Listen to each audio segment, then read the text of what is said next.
नमस्कार दोस्तों, कैसे हैं आप लोग। आई होप अच्छे होंगे। तो आज हम लोग इस वीडियो में बात करने वाले हैं जीडीएस में अगर आप ज्वाइन करते हैं या फिर पोस्ट ऑफिस में ज्वाइन करते हैं इंडिया पोस्ट में, तो आपको किस अकाउंट में सैलरी मिलता है। ठीक है, सैलरी के बारे में बात कर देंगे। ये देखिए, ये पोस्ट ऑफिस का दोनों प्रॉपर्टी है। ये भी सेविंग अकाउंट है और ये भी सेविंग अकाउंट है। ठीक है, आप देख सकते हैं ये भी सेविंग अकाउंट है।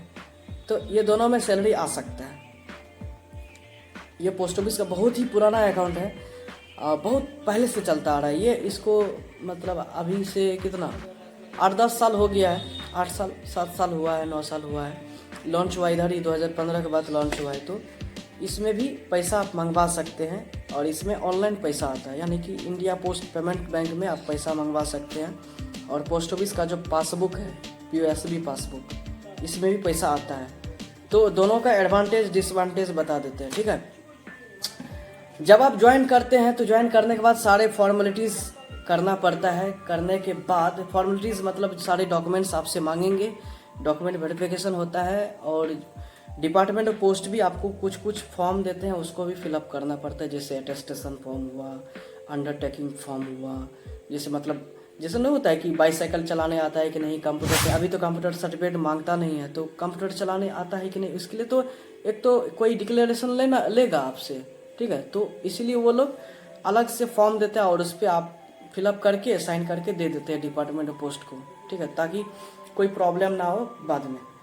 तो सब कुछ हो जाता है, सारा चीज़, चार्ज रिपोर्ट ये सब सबमिट हो जाता है, ज्वाइनिंग लेटर दे देते हैं। फिर जा कर के आपका काम होता है डिविजनल ऑफिस में सैलरी रिलेटेड, अकाउंट ब्रांच में सैलरी रिलेटेड काम आपका चलता है।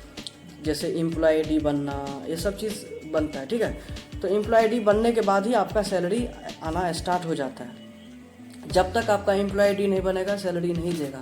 आप कौन हो नहीं हो कोई डजेंट मैटर, आप कितना दिन से काम कर रहे हो डजेंट मैटर, लेकिन आपका एम्प्लॉय ID होना चाहिए। आप अगर 5 महीना से भी काम कर रहे हो, अगर एम्प्लॉय ID नहीं बना तो सैलरी हो सकता नहीं देगा डिविजनल ऑफिस से। ठीक है, इसीलिए एम्प्लॉय ID बनाना बहुत ज़रूरी है। और एम्प्लॉय ID बनाने के लिए आपसे 10th का सर्टिफिकेट, कास्ट सर्टिफिकेट, आधार, पैन कार्ड, यही सब मांगेंगे। ठीक है, और अकाउंट सब भी मांग सकता है। पोस्ट ऑफिस का जो अकाउंट है ये सब भी मांग सकते हैं, लेकिन मांगते नहीं हैं। जब एम्प्लॉय ID बन जाता है तो उसके बाद आपको ये अकाउंट के लिए प्रोसेसिंग करना पड़ता है। आपका चार्ज रिपोर्ट आपसे मांगेंगे, आपका ज्वाइनिंग लेटर आपसे मांगेंगे, आधार, पैन कार्ड मांगेंगे, और पोस्ट ऑफिस का पासबुक का कोई भी जेरॉक्स मांगते हैं। ठीक है, अकाउंट मांगते हैं, चाहे इसका भी दे सकते हो और इसका भी दे सकते हो। इसको खोलने के लिए आपको अभी पोस्ट ऑफिस में जाएंगे जहाँ पे ये वाला काम होता है इंडिया पोस्ट पेमेंट्स बैंक का। मैक्सिमम देखते हैं कि ब्रांच ऑफिस में ही काम होता है। आप हेड ऑफिस में जाके भी अकाउंट खोल सकते हो। सब ऑफिस में ये सब काम नहीं करते हैं, होता भी नहीं है, तो करना नहीं चाहता। ठीक है, कर सकता है लेकिन करना नहीं चाहता है। तो ये वाला अकाउंट खोल लेना, क्योंकि सैलरी एटलीस्ट इसी में आएगा। आपका जहाँ पे भी घर है वहाँ पे जाना, ब्रांच ऑफिस में बोलना कि इंडिया पोस्ट पेमेंट्स बैंक का अकाउंट खोलना है, तो वो लोग खोल देता है। खोलने के बाद यहाँ पे आपका कस्टमर ID और आपका अकाउंट नंबर लिख करके देगा। इसका एप्लीकेशन भी आता है, प्ले स्टोर पे जाइएगा। 5G जिसका मोबाइल है या 4G मोबाइल है उसमें चल जाता है ये वाला एप्लीकेशन। पूरा लेटेस्ट मोबाइल होना चाहिए।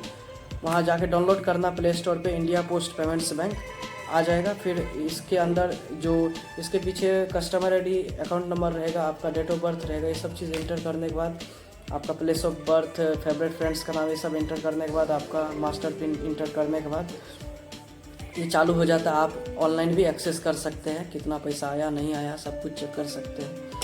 और ये वाला जो पासबुक है इसमें ऑनलाइन सर्विस अवेलेबल नहीं है, लेकिन जब आप दोनों अकाउंट खोल लोगे तो इसको टैगिंग करने का, लिंक करने का ऑप्शन देता है। पोसा लिंक उसको बोलते हैं। मेरे चैनल पे बहुत ज़्यादा वीडियो इसका बना हुआ है और वीडियो वायरल भी हुआ था बहुत ज़्यादा, 50,000 से ज़्यादा व्यूज़ है उस पर।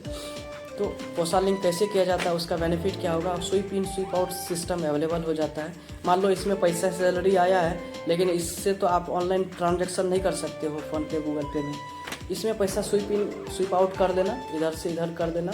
ठीक है, इसमें जब आएगा तो इससे आप फ़ोन पे, गूगल पे कर सकते हो, यानी इमरजेंसी में पैसा इस्तेमाल कर सकते हो। और इसका पैसा इमरजेंसी में इस्तेमाल नहीं होगा, आप किसी पोस्ट मास्टर के पास जहाँ पे आपने अकाउंट खोला है ये पासबुक, वहीं पे जाके आपको विड्रॉल करना पड़ेगा। तो ये बहुत बड़ा डिमेरिट्स है, इसीलिए मेरिट डिमेरिट्स दोनों भी है। यहाँ पे क्या है, पैसा सेफ रहता है, सिक्योर रहता है, कभी फ्रॉडल काम नहीं होगा। जो भी पैसा आता है आराम से इस अकाउंट में रहेगा सेफ। पोस्ट ऑफिस से पैसा विड्रॉल करना या फ्रॉड करना बहुत ही यमराज से मिलने के बराबर है। मतलब इसमें जो पैसा है कोई दूसरा आदमी विड्रॉल नहीं कर सकता है। जो पोस्ट ऑफिस का आदमी है वही लोग विड्रॉल कर सकता है जो उस चार्ज पे बैठा है। मान लो जहाँ पे जिस ऑफिस में खोलो है ब्रांच ऑफिस में, उसी ब्रांच ऑफिस के पोस्ट मास्टर ही बीपीएम ही इसका पैसा विड्रॉल कर सकता है। रेयर केस में सब ऑफिस में भी विड्रॉल हो सकता है, लेकिन ब्रांच ऑफिस में ही होता है। तो सेफ एंड सिक्योर पासबुक है, आप इसमें भी पैसा मंगा सकते हैं, इसमें भी मंगा सकते हैं। ऐसा नहीं कि इसमें फ्रॉड हो जाएगा।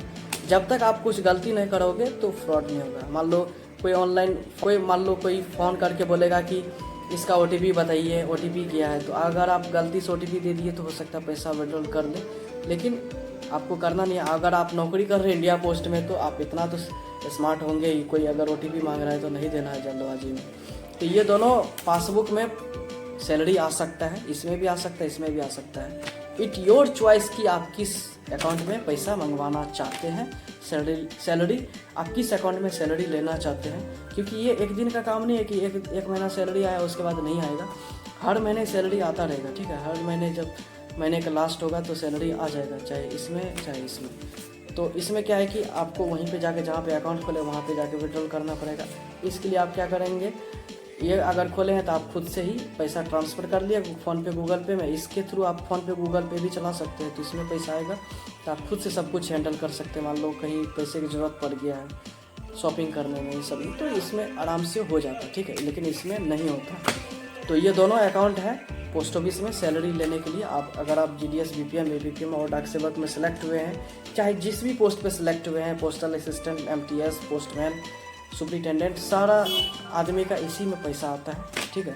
तो आप देख लेना कि क्या करना है, जल्दी जल्दी अकाउंट खोल लो। अभी फॉर्म फिलअप हो रहा है। फॉर्म फिलअप करने के बाद जिसका इसका लगता है कि सिलेक्शन हो जाएगा तो ये सब पासबुक आराम से खोल के रख लेना। इसको खोलने के लिए मिनिमम 200 रुपीज़ लगता है, क्योंकि प्रीमियम अकाउंट इसको कहते हैं। इसको खोलने के लिए 500 रुपीज़ लगता है, ठीक है। तो आप लोग देख लेना। दोनों को खोलने के लिए आधार कार्ड, पैन कार्ड लगता है। दोनों को खोलने के लिए Aadhaar card xerox, PAN card xerox लगता है। इसमें आधार पैन कार्ड जेरोक्स नहीं भी देंगे तो चलेगा, सिर्फ आधार कार्ड देने, नंबर देने से भी काम चल जाएगा। लेकिन इसको खोलने के लिए आधार पैन कार्ड का जेरोक्स, 2-3 फ़ोटो लगता है, ठीक है। ये सब चीज़ है, देख लेना किस में पैसा आपको लेना है। चलिए आज का वीडियो खत्म करते हैं। नमस्ते।